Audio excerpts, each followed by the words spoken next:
Justine from Art Behaviour, and welcome to our series for helpful hues for children's emotions. So what we're going to look at today is what activities can I do with my child so it can support them to experiment with new colors.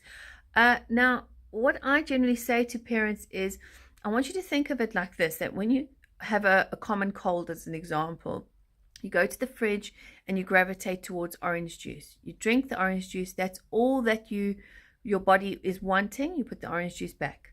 So inside the body, you cannot see what's going on, but you then carry on with your day, just trusting that something's going to shift and change. So I like to call it like a puzzle, a piece of the puzzle that's missing that almost puts itself back into place without you doing much work. Now that's how color works for children. So when I get these kinds of questions, I just say to parents, the activities and to getting to explore with the kinds of activities would be your oranges.